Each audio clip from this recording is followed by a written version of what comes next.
Welcome to Unapologetically Woman. We're celebrating phenomenal women all across Kentucky who make no apologies for their perspectives or the impacts that they're making in the community. Today we're celebrating Faith Evans. Faith is currently a full-time law student at the University of Kentucky and is expected to graduate in 2025. She's also a fighter of the marginalized and was also a former number cruncher. Unapologetically Woman, Faith Evans, that's you. Congratulations. Thank you. Thank you very much for having me. It's an honor. Well, we're glad to have you here and to celebrate you. You're in law school now. This is a second term for you, yes, so to speak. Tell us about that. Well, I think a lot of it happened over the past few years. We've seen a shift in society to where things that used to be acceptable no longer are. And you realize that important things happen through the courts. Courts have a very important say in our society.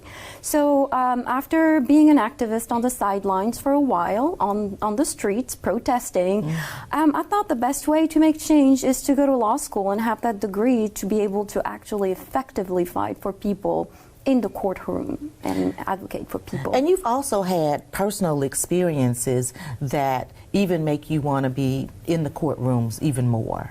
Yes, I'm an immigrant. I was born and raised in North Africa. So of course, since I've been here for 20 years, my first 10 years in the US, I had to go through the wonderful immigration system we have here. And that's an experience that is one of a kind.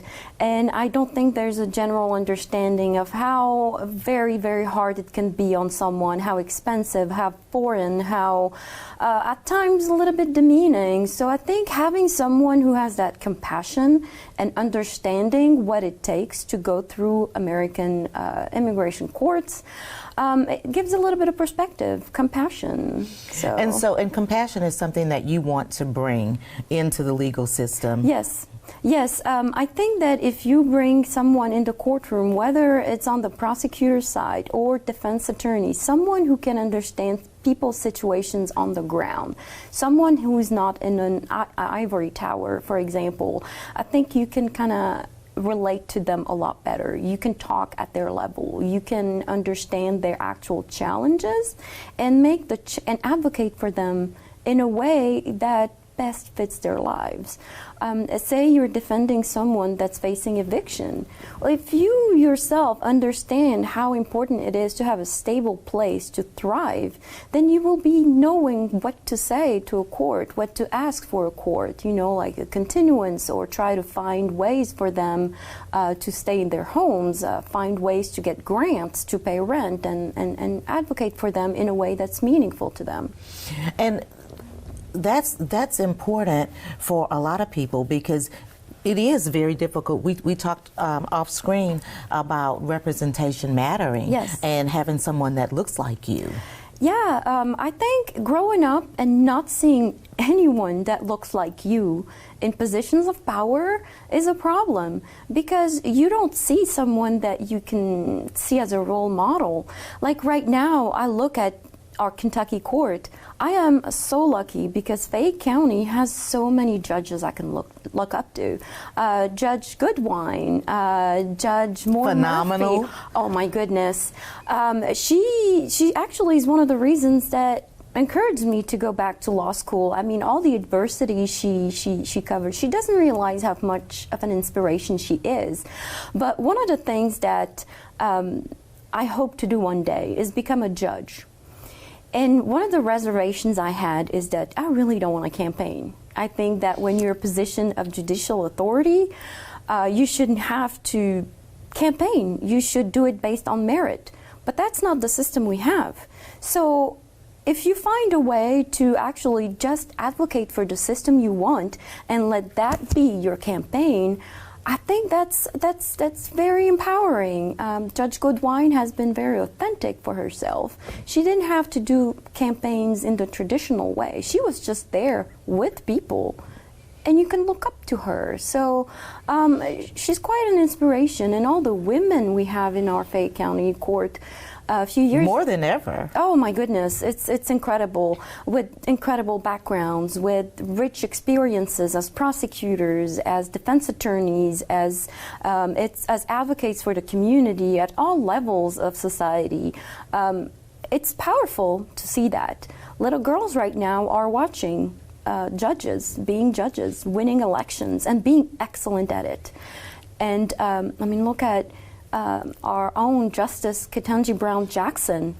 Oh my goodness. She's the 121st Supreme Court Justice in our court system in this country. It took 121 to see one, but now every generation coming up will see a strong, powerful black woman in the highest court. It says something. And it matters. Another thing that you said is that you're tired of people being the first. Yeah. Talk a little bit about that. You know, in many places in my life, it's always the first doing this. Again, just Judge Goodwin was saying she was the first black woman, the first this. You know, it would be nice to not pave the way, because it can get exhausting. You have the weight of expectations of people on your shoulders. So it's nice to walk on a path that's already beaten for you. It kind of, you know, that way you can focus on just what you need to do. It's exhausting to be the first, because if you make a mistake, you're not very much forgiven. And then people can be like, oh, we knew it. Mm-hmm. We knew it. That's why. And it kind of shadows your competence, because no matter what you've done, if you make a mistake, you get accounted for that. Because they're like, oh, the first person that got into that position, we don't want to do that mistake again, even though it was not a mistake. Mm-hmm. So it's exciting to see someone achieving things and knowing that you can do that too. So. Well, and I don't want to give your age away, but I'm proudly 44. Okay. And you're 44, and you said, I'm going back to law school, yes, and I'm going to do this. And you're doing exactly what you set out to do. Yes, I think I'm having my best life. I love it. I love law school. It's exhausting. Now, your best life, you said to me, I cannot wait to get into bankruptcy. Yes. Well, you know, in my previous career, I was a bank manager, and then I crunched numbers for 10 years for multinational. And you love numbers. I loved it. I loved it, but it didn't bring me that additional level of satisfaction of waking up and knowing that what I do is going to tangibly change someone's life. And a lot of things happened, like the elections of 2016, the Bevin years in Kentucky, the pandemic, all that brought to the forefront all the inequalities in our system. So that made me think, well, you know, I have this talent that I could be using to make a change in society in a tangible way. That was law school, mm-hmm, and I love it. So if I can match up my love for numbers and my love for people in a way that's for what if it's being a bankruptcy lawyer? When you file for bankruptcy, that's a very hard part. But also, bankruptcy is meant to be a new start. Helping someone have a new start is an incredible power, seeing them through the whole process and making them understand every step of the process. There's power to that. That's a tangible way of changing people's lives. Most bankruptcies is because of medical bankruptcy. It has nothing to do with mismanagement of funds. It's just that we're in a system to where you cannot afford to be sick unless you have a certain type of employment that carries health insurance. So, God forbid you have cancer. You're $250,000 in debt. What kind of job is going to see you through that? The only way out is bankruptcy. Wow. And that's a new start. That's a tangible way of changing people. So even numbers is a way to help people in society. It's not just, being an attorney for a big corporation, or it's having that talent of understanding numbers, but relating it to the people to whom those numbers apply in terms of debt. So it's like a new slate. Wow. You know what I'm looking in your eyes, and I'm thinking what your mother must have been like. because I'm seeing all of this power and strength and perseverance in your eyes that I don't often see. You know, I grew up in North Africa in a very paternalistic society where women by law did not have equality. Women by law did not reach the age of majority. My mom, even at 50, needed my dad's authorization to get a passport, to leave the country, to get an ID. Those are rights here we take for granted. So my mom was very strong, but she was bound by the law not to be able to be who she was.